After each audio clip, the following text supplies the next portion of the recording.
I'm Aimee Pruitt. I'm Lisa Dumas. I teach Ayurveda and yoga. I teach yoga. I'm a yoga therapist in training, and I offer transformational coaching. But that's just part of the story. We're moms, daughters, wives, and friends. We're always learning, and we've both experienced healing by what we teach. And the intention of this podcast is to offer you our favorite tools from the traditions and sciences that support us as we navigate the realities and stressors of modern life. Each week, we'll share stories, answer your questions, and talk to others who inspire us. Welcome to the Radiant Warrior Podcast. Yoga and Ayurveda to reclaim a courageous heart. Hi, Aimee. Hi, Lisa. So much has happened since we've spoken.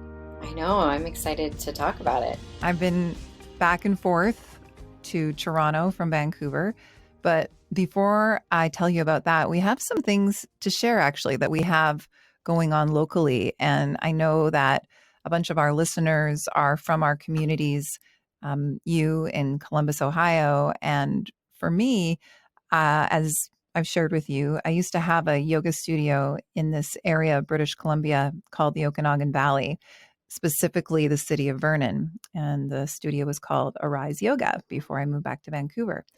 And there was just a beautiful, beautiful community of yogis that was created at that studio. And I miss them so much, but I'm very lucky in that my parents live in that city. And so I get back at least a couple of times a year and I'm able to teach at different locations when I'm there. And I did just want to share with our listeners that I am going to be teaching in the Okanagan Valley in the next couple of weeks. There's this beautiful golf resort called Predator Ridge Golf Resort just outside of Vernon. And they have built these two incredible yoga platforms that have astonishing views. They just overlook nothing but this vast lake called the Okanagan Lake, mountains in the distance. And I'll be teaching during sunset on Wednesday, July 31st at the Predator Ridge Golf Resort at the Namaste Yoga platform. And that's happening from 6 to 8. And the way it works is that we meet and we go on about a 15-minute, 18-minute hike to the platform. And then we'll do our special practice. And then it gets even better. There's a local catering company that does these specialized charcuterie boards, including lots of vegan options and even vegan cheeses for my vegan yogis. And so we're able to have a little bit of a snack, enjoying the rest of the sunset after we practice. Nice. That sounds amazing. Yeah, it's an event that's going on by a sweet yoga company in Vernon called Grace and Flow. That was started by one of my former students, wonderful friend and yogi named Jessica. And so she invited me, and I'm so honored to be able to teach. And you can go get tickets on the link on my website. And, there's obviously limited space on that platform. So that's lisadumasyoga.com, and you can find the link on my website. It sounds beautiful. This is definitely a time when I wish you lived a little bit closer, because I've been able to show you Vancouver.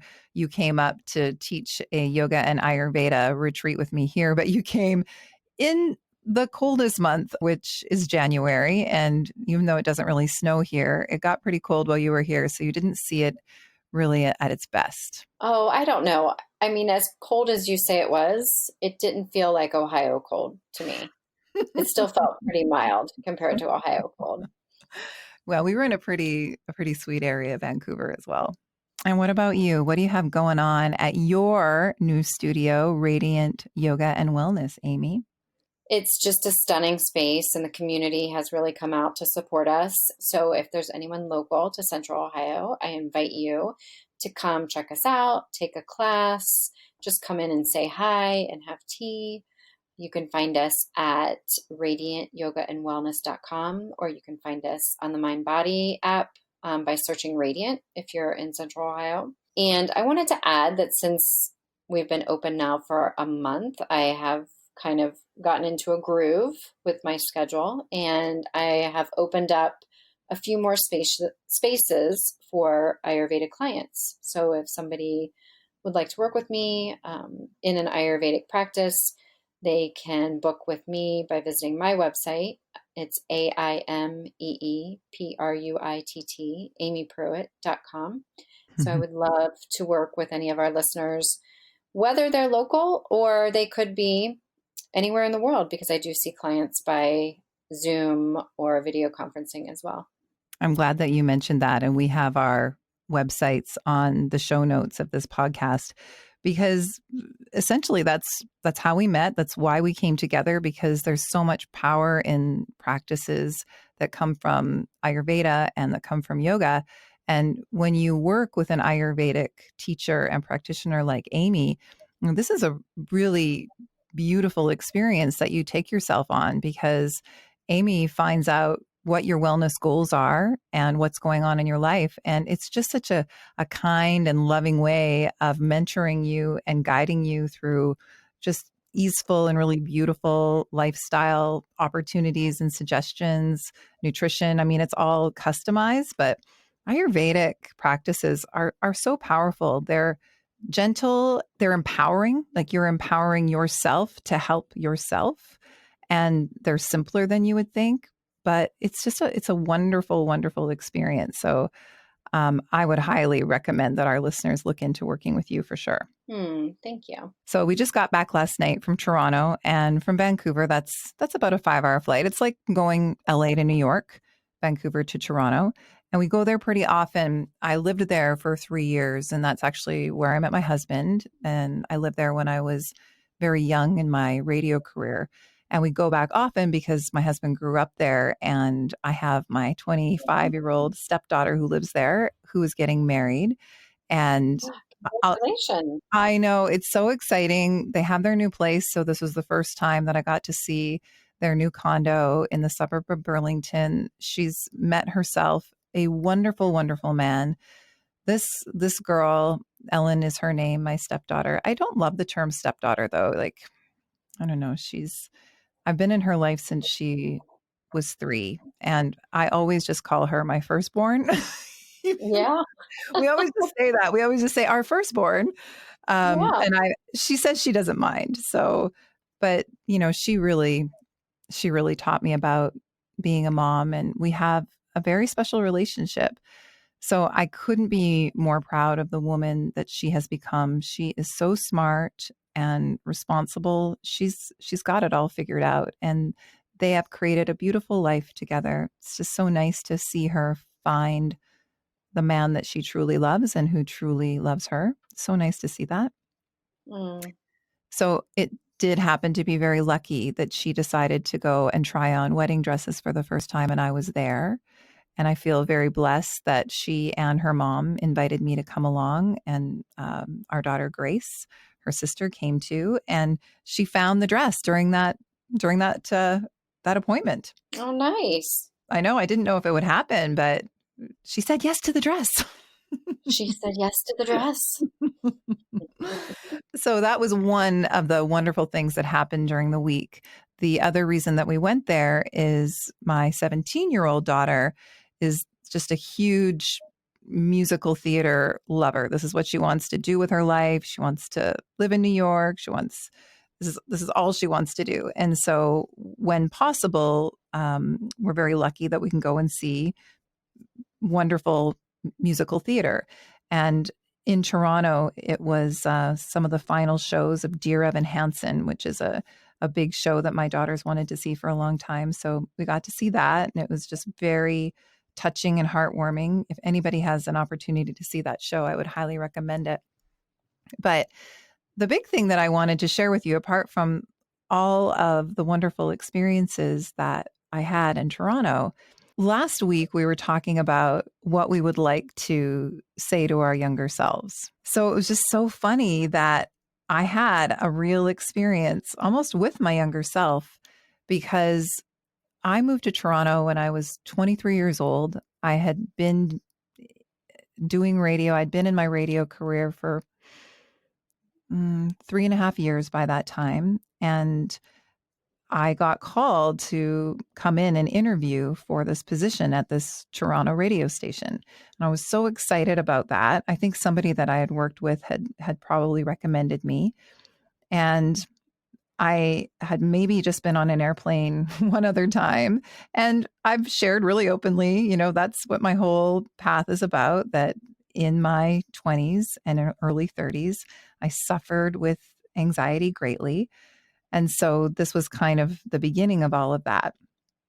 And I was very excited, but nervous.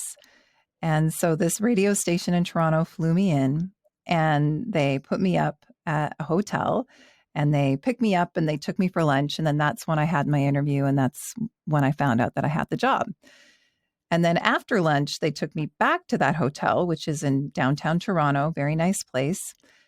But just due to my how naive I was and how fearful I was about everything, I didn't feel confident enough to go out and explore on my own. So I just kind of sat in that hotel room. I'm embarrassed to say, but that's what I did when I was 23. I had this opportunity to go to Toronto, see someplace I'd never seen, and I didn't take it. I couldn't. Oh, can you understand why you didn't then? Oh, I mean, yes, I'm not upset with her, with that Hmm. 23-year-old version of me. I have a lot of compassion for her. But it was very exciting because we went and we were staying with my firstborn the whole Hmm. time. But my husband had a meeting in the city on our last day. And so he and I took the opportunity to stay in Toronto together and give our girls time to be just alone together, which I know our youngest, our 17-year-old, really digs that time without mom and dad, just wants to, get to know her sister as adults. Yeah. So it was a win-win. We went into the city and it turned out that I got a great deal on booking.com at that very same hotel. And it is a very nice hotel. In fact, I remember that my past boss at that point, my new boss, had said to me, we don't normally put employees up at a place like this, but everywhere that was an economy hotel was already booked. I was They like, could have kept that part to themselves. yeah, it turned out to be revealing about our future relationship, but I remember going, "Okay. Thank thank you." Right? So, it was kinda cool. It was the first time I'd been back since in over 20 years, and we checked in. Cliff had a few hours that he had to be out at a meeting, and I was like, "Okay, this is a do-over. We're going to actually leave the hotel this time." And when I lived in Toronto, yeah, I didn't really see a lot of it because I was working all the time. I was working 12 and 15-hour days as a young and green radio announcer at this radio station. And yeah, I was working like sometimes the 6 p.m. to midnight shift, and I was working all the weekends. And I was the one that would sub for all the vacationing announcers, like, just like the low man on the totem pole, wrote the countdowns and interviewed the artists, just everything. And I was glad to do it. It was an amazing experience, but I did work all the time. And when I wasn't working, I was just out someplace, having fun and kind of partying in those days. So I didn't see a lot of what there was to see. And it was a wonderful experience to take myself and my inner 23-year-old everywhere that she didn't get to see at the time, everywhere that she was too afraid to see. We went down to the waterfront, we saw all the sights, and we just really meandered together. And I felt it was like a really corrective experience, just proving to both of us that we're stronger than we think. That's amazing. I love when you have the opportunity for a do-over or, like you said, to take your younger self to places where you might have missed an opportunity in the past. Yeah, I was looking forward to sharing that with you, that it was special for me. And it got me thinking about this podcast and how it's important that we take these times for ourselves to get to know ourselves. And it's this next little story of the week that I think will launch us into what we were wanting to talk about because, we're traveling with our 17-year-old and we're all together 24/7. And it was an incredible experience, but there's bound to be conflict. That's the stage of life that we're in. Raising our daughter, we're all doing our best and nobody's at fault, but lots of times conversations just erode into places that we didn't plan for them to go. And it is a source of a lot of dismay for me at times, because I'll have the best of intentions when it comes to a conversation, and it'll just go off the rails. And you raised a couple of kids, so I think you know what Hmm. I'm talking about. Yes. Yes. And actually, it was interesting because in the play Dear Evan Hansen, it is about raising teenagers. And there are two moms that have a song where the song is about, does anybody have a map?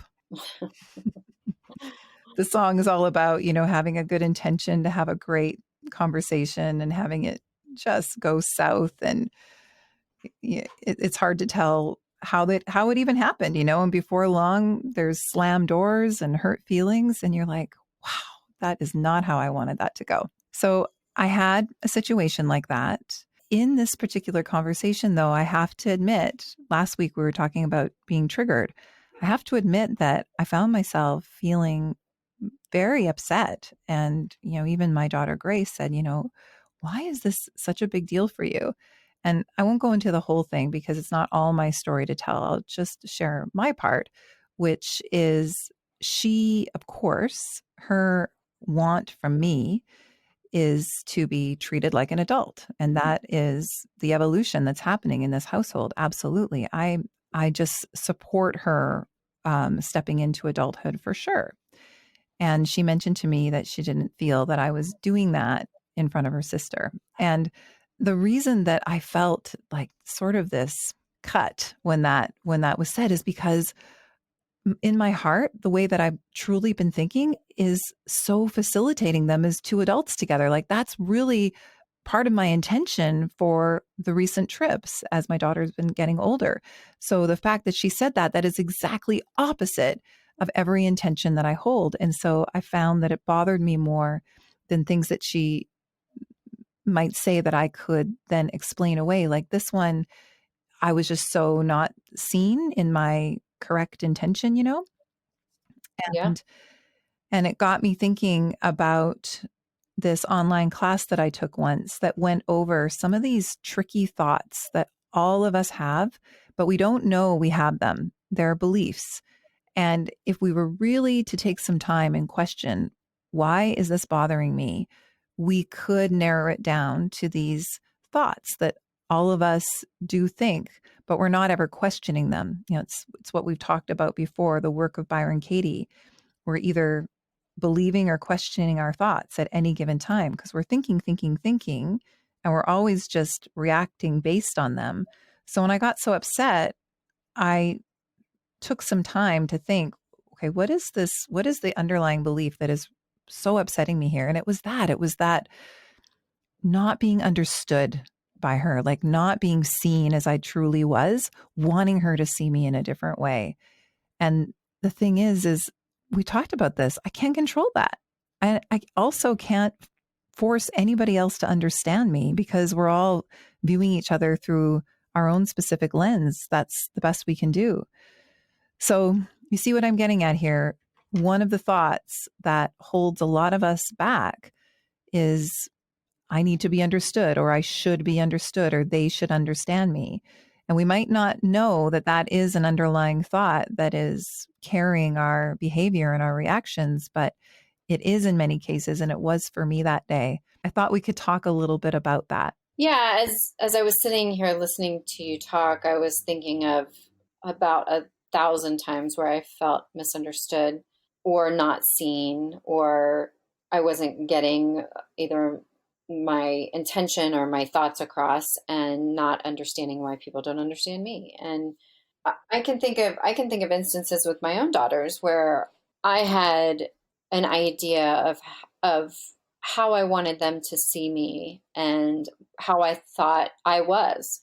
And and then when they didn't understand that, or they perceived me differently, especially it seemed like when they were teenagers, I felt very misunderstood by them. And that was so painful because when they were babies and when they were little, I just had this idea of how our relationship would be as they grew into young adulthood and adulthood. And when they didn't see me as I thought I was, or they didn't understand me, that hurt so badly because I I didn't feel like they really knew who I was, or that my ideas or this closeness that I thought I had with them, that they weren't feeling that or seeing that as well.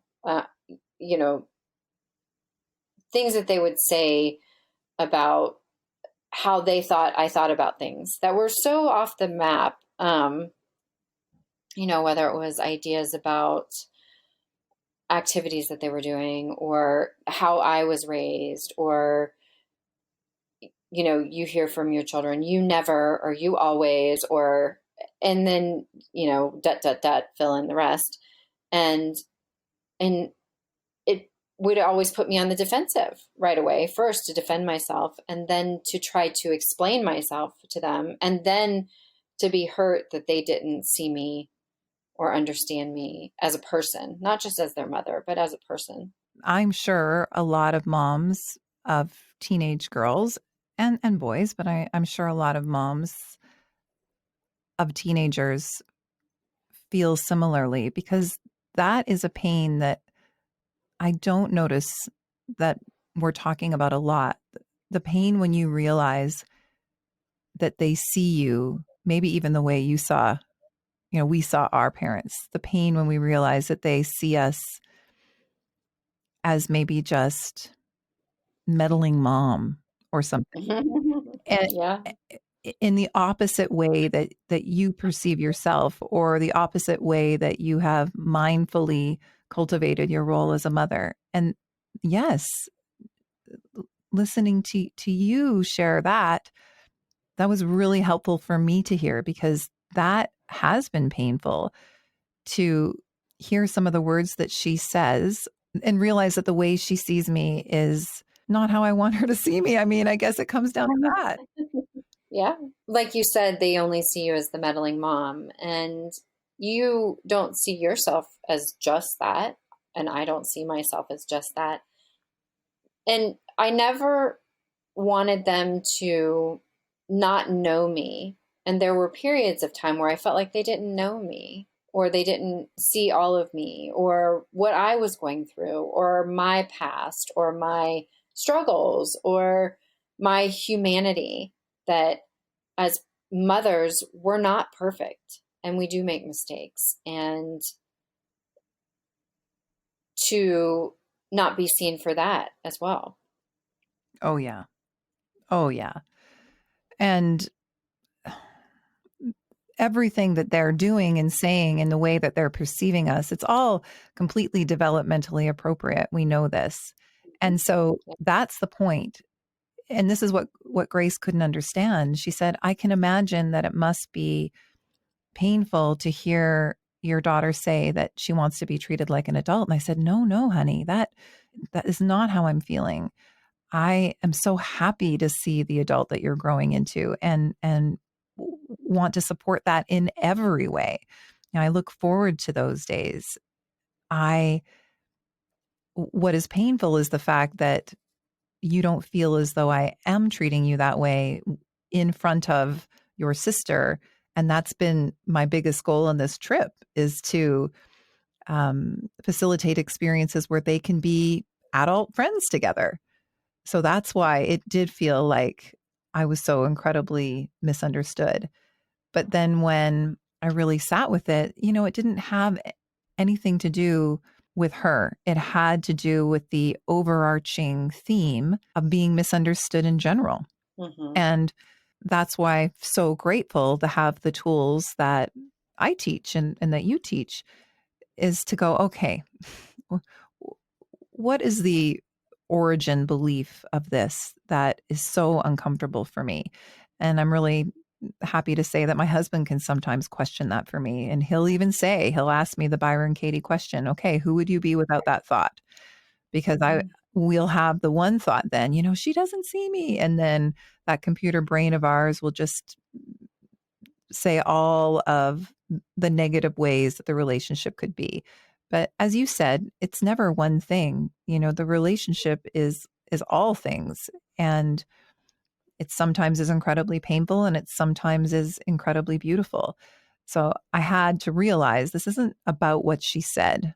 This is about a deeper issue of feeling not seen.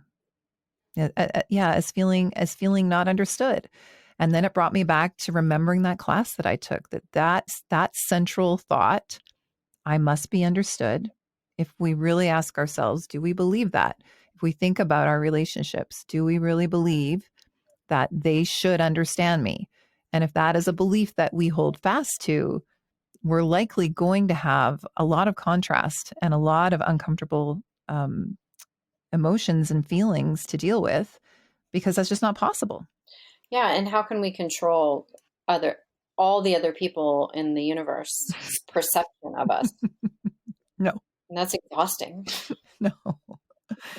That's exactly it. That's the boundary teaching. Like that's when we're no longer in our own minds anymore. We're like jumping into the heads of other people around us and trying hard to get them to see us in the way that makes us feel comfortable. But yeah, you're right. I probably said this on this podcast before. I've heard this said by another teacher where, you could walk into a room and 10 people could be there and, everybody sees that you're wearing the same clothes and you're saying the same things to everyone, but each person is seeing you in their own way that is dependent on their own lens that they see life through. And there is nothing that we can do about that. And so, what do we do when we come across wanting to be understood by somebody and they are just not? Well, unfortunately, what we need to do is the work to understand ourselves. Oh, the work to understand ourselves. Just an That's easy little thing, yeah. Oh my God. just a just a summer project. Just a weekend project, really. Like not, like just an afternoon, maybe on a Saturday, and then we'd Uh, be good, right? It's an entire path on the yoga path, self-study. Yeah. It Yeah. this is a lifetime journey. If we're going to speak about it in terms that come from the Ayurveda and yoga therapy and yoga traditions, we would say, this level of the mind that we call manomaya kosha, when we do practices to help to purify that level of the mind, then we're seeing more clearly and we're seeing things as they really are. But if we find that we are pretty regularly offended by what other people say, if we find that we're pretty regularly hurt by what other people say, and my hand is up in my past life for sure, I I was way overly sensitive to the words of others, including my husband. And yes, some of us just have more of a sensitive constitution. I understand that. But if that's a regular thing, then that may be a case of having thought patterns that convince you that the actions and words of other people mean a certain thing that is negative towards you. Yeah. That what we are perceiving that they're perceiving as negative might not even be the case. And that is the sign of that unbalanced, for lack of a better word. I mean, there's never any perfect balance, but that's a sign of having non-harmony, I guess, in monomaya kosha, when we find that the thoughts that we're having are typically telling us that the world is against us, really. When the way that we're thinking is obscuring from view the way life truly is. And then going back to, like you said, the work of Byron Katie, is that true? It's taking the time to process. And I think that's the heart of what we're offering in this conversation is here we have summer for lots of us, a little bit of a different schedule and maybe just a little bit of extra time. And self-care doesn't just mean that we take more time for relaxation, which hey, that's incredibly important, but maybe taking a few minutes away from numbing out, which when we're uncomfortable, I can cop to that all day long. Choosing to look down at my phone, choosing to watch something on Netflix, choosing to get a piece of chocolate. And the reason that this recent trip forced me to process rather than numb is because we all just were together like that. There was Mhm. we weren't at home with our regular corners that we could retreat to. And I deeply wanted this family trip to be a positive one. So I wanted to process. And part of that is allowing yourself to feel it. Yeah, that you were a captive audience to your own feelings. You had nowhere to go to escape. No, I didn't. And so I am glad that it's hard to take your own advice all the time, but in this instance, it felt horrible to have those kind of feelings happen between loved ones. That's very painful. And Hmm. so it was very painful. And I watched myself spiral a little bit because there is conflict in our relationship. And I can hear my thoughts telling me that the relationship is not what it should be, right? More of those thoughts. And I think a lot of moms can relate to those kinds of thoughts. When we have conflict with our teenagers, we can go into shame and blame and how we might have said the wrong thing or handled that incorrectly. How could we have said that? That negative self talk can take us down a rabbit hole where we're feeling really awful. And it does take some time to sit with it and to have something to go to, because it's really easy to just use the word when we need to process our emotions.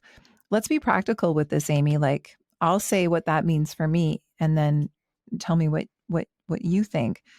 But for me now, I really, first of all, I have to create some sort of disruption in this negative cycle of feelings and the panic that I'll feel and the guilt that I'll feel. And sometimes I'll admit it, like almost the episodic depressive feelings that I'll have around my relationship with my daughter, because I can just go back to all the dreams that I had when I was pregnant with her, and also the relationship I've had with my own mom that's been really positive. And so I have definitely made it mean that I'm not a good enough mother when I've had conflict with my daughter. Thank goodness for support systems like you and our past guest, Jody Cron, who's just such a talented psychotherapist who says, you are a good enough mother. And that's why she can handle this conflict with you. So, first of all, I would say reaching out and getting the perspective of someone that inspires you, of someone who's already been there, is wonderful. But even before that, creating some sort of disruption. And for me, that is deep, long breaths and getting present, like looking around and looking for colors and textures and air on skin, all of those ways that we tether to the present moment, because then it just gives my brain, it gives my mind just those few minutes to say, oh, wait, what am I thinking here? And if you're into journaling, writing down all the different thoughts you have, it really helps, because when we're spinning, we can't even pick out the thoughts that maybe we're reacting to, because sometimes they're so chaotic. There's such a tumble of them. The negative self talk just gets louder and quicker. So, writing down specifically, what am I thinking? Because this practice of self study, this understanding ourselves, this is what is important to make time for this summer. If you have any summer projects on the go, we have to know what we're thinking, because we know that what we're thinking creates so much. It creates how we feel, and then that creates the actions that we take. What we're thinking about the people we're in a relationship with is probably even more important than the time we spend with them. We're creating everything in our minds. So we have to know what we're thinking. I totally agree. Like you said, you have to create a disruption. For me, it's almost the opposite. When I am uncomfortable, I can get really lost in my work or tasking, and then putting my feelings in a box and putting that box up on a shelf and not ever looking at it again, because that would be uncomfortable. And just getting lost in the things, my long to-do list. I can't remember where I heard it, if I heard it here or if Jody said it, or I just don't know where I heard it. But when you're falling, dive instead. And for me, that really resonates when it comes to these uncomfortable feelings. If I'm feeling something, instead of hiding it and putting it in a box and putting it away, knowing that it's there to be dealt with, I have to really dive into it. That can be extremely uncomfortable, but it is the quickest path for me through it. And so to really kind of marinate in my feelings, to have the opportunity to get quiet and just see what's there. And for years, I never did that. Feelings were very unwelcome. And if I had been hurt, or if I was sad, or if I was grieving, or if I was angry, I put that in a box, put a bow on it, stuck it up on a shelf in my closet. And my closet got very full of boxes that I never dealt with. Knowing that there's a feeling there and that there's a message there to be dealt with is so much easier to just dive into it if you feel like you're falling.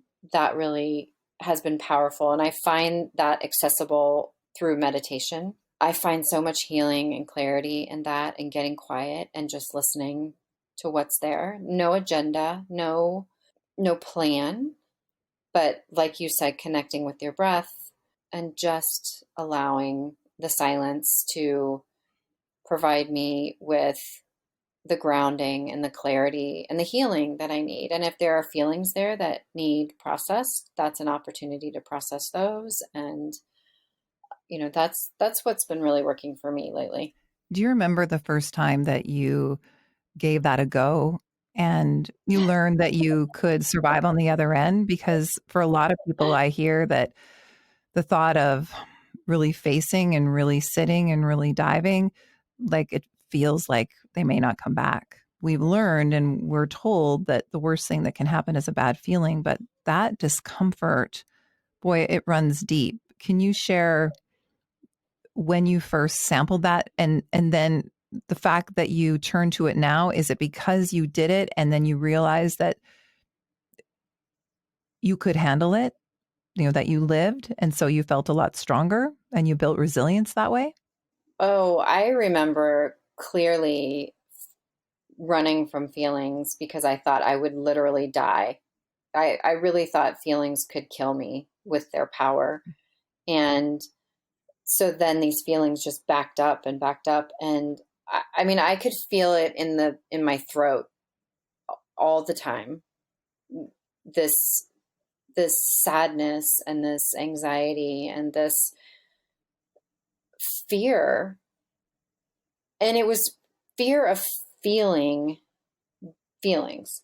And I thought, oh my God, if I have to feel this pain of experiences in my life, past marriages, divorces, grieving relationships that didn't turn out the way I wanted them to, if I have to feel that pain, I know my heart will literally stop. It's just, I will literally die.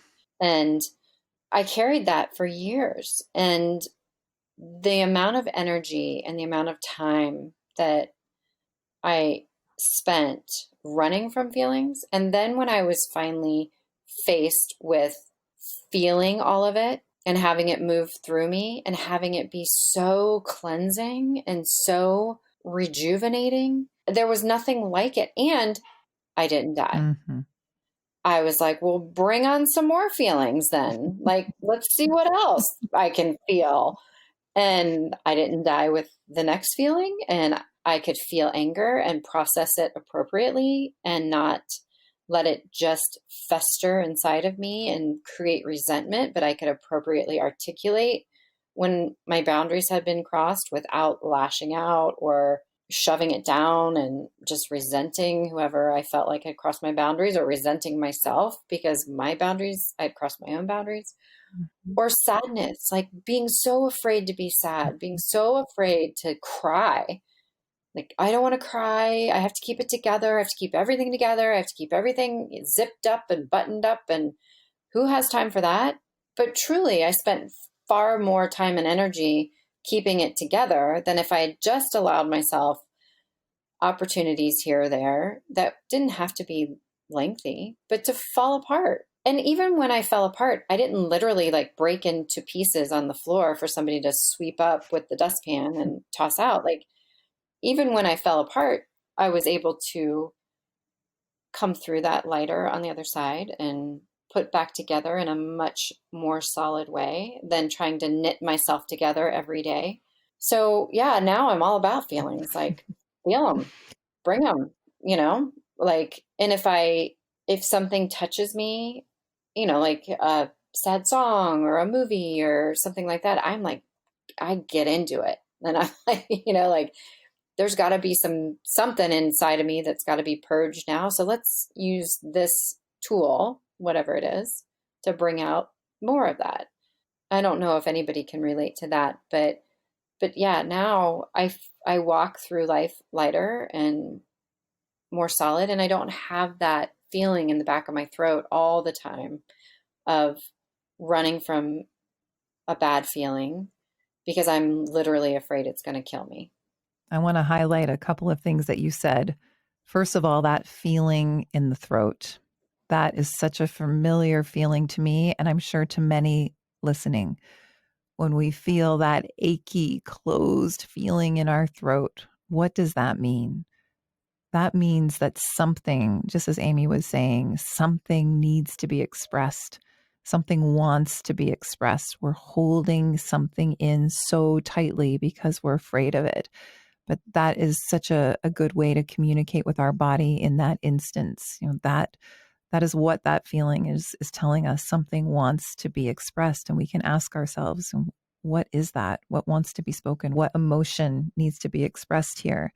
And then when you mentioned that now you're not afraid to feel those feelings to the degree that you have allowed yourself to feel the contrasting emotions, you can then open up yourself to feel even more joy and even more happiness and even more gratitude. Because if we're closing off one emotion, we're going to also give ourselves less space to feel the others. So that was a beautiful, beautiful share. And I also want to highlight the importance of meditation. Everybody has to find their own path, but me too. And that has been instrumental with my parenting, because if I feel myself feeling triggered and having a very strong negative emotion that is not going to be helpful to bring into a conversation with her, I just have to remove myself, even for 5 minutes, sit, have an intention of opening up above this monomyakosha, above these lower thoughts and these limiting beliefs, and have the intention of opening up to the higher mind, to compassion, to the qualities of my heart. Just even that, having that intention and closing my eyes and going within, there's an entirely different experience that washes over me. And then I am able to speak with her from an open heart and away from all of these thoughts that have nothing to do with her. They're just my inner teenager. They're just my inner wanting to be understood, which again is one of those thoughts that when we recognize it, when we recognize, I really want them to see me in a certain way. I really want them to understand me. Why don't they understand me? When we realize that that thought is at the bottom of it all, we can remember that, well, you know what? They don't have to understand you. And maybe even if you go through the process of Byron Katie's work, you get to this point of, well, they shouldn't understand you because they're not. In reality, they're not, so they shouldn't. And we insisting that they should is just causing us so much resistance and so much unhappiness, and it's causing so much conflict. What if we got to the point where I should understand myself? That's the truth here. And how can I do that? How can I understand where this thought came from in the first place? How can I understand why I want to be seen and understood so deeply? We all have our answers for that. Mm-hmm. We're all looking to heal something within, and we can all give that to ourselves. So, summer project. Mm-hmm. Just a little afternoon weekend, quick thing. But there are practical ways that we can purify that monomyakosha, and that is know what you're thinking. Yes, meditation, that is such a way to cut through that and to open up to your higher mind and to open up to your heart. Um, Meditation is a practice. It for sure doesn't come easy. I know for me, when I first started, I was living in San Diego and I went to a meditation group class at the Chopra Center there. That voice inside was just telling me, you're a terrible meditator. You're never going to be able to meditate. That was what that voice said. This is ridiculous. All these other people, they're just fully at peace and you have a war inside your head. You're just not made for this. It was a teacher that said, that's why they call it a practice. We all have our moment. We have our moment when, and we don't want to create expectations, but we have our moment when we realize something new through the process of turning within and turning down the volume on thinking. And that changes everything. It does. And I like how you said it's a practice, because it is a practice. We come to meditation thinking it's going to be instant relief. And very often we can find that it unearths so much more than we were expecting. Practicing it every day or as often as possible, like anything else, we get better and better at it. And it doesn't have to look like this big formal endeavor either. It doesn't have to look like seated cross-legged and mala beads and incense. It doesn't have to look like that at all. It can be laying down. It can be listening to something guided on one of the many apps that's there. And it's said that true meditation is just all the time. It can be folding laundry and deciding to breathe deeply and feel every texture of the fabric and feel appreciation and gratitude for those items of clothing, and maybe even repeating an inward mantra. And if Sanskrit doesn't appeal, then an English word or phrase, something that you want to cultivate. May my heart be open is one of my favorites. And then another that came recently through my yoga therapy course is, may I be peaceful, easeful, and useful. I like that I one. like that one too. So these are practical, ways that we can purify the negative thought patterns that we all share. But it's helpful to know some of the specific thoughts that we do all have that will pop up when we least expect them and cause some havoc. Yeah, because life, right? Like Mhm. life will keep coming all the time, no matter how good we think we're using our tools. There will always be something. And for many of us, they'll be teenagers. Oh, teenagers. Oh, God bless us. I saw something online and it said, be kind to everyone. You never know who's raising teenagers. It's so true. Or tweens and teenagers. Any Oh, relationship, really. But yes, we can never go wrong by having a little bit more compassion for each other and a lot more compassion for ourselves. All right, my dear. Well, I will speak to you in a week's time. all right. Talk to you soon. Love you. Love you. Thank you for listening to the Radiant Warrior podcast. If you found it valuable, please leave us a positive review to help others find it. And please check out the Radiant Warrior podcast on Instagram and Facebook to leave us your questions and find out where you can come and practice with us next.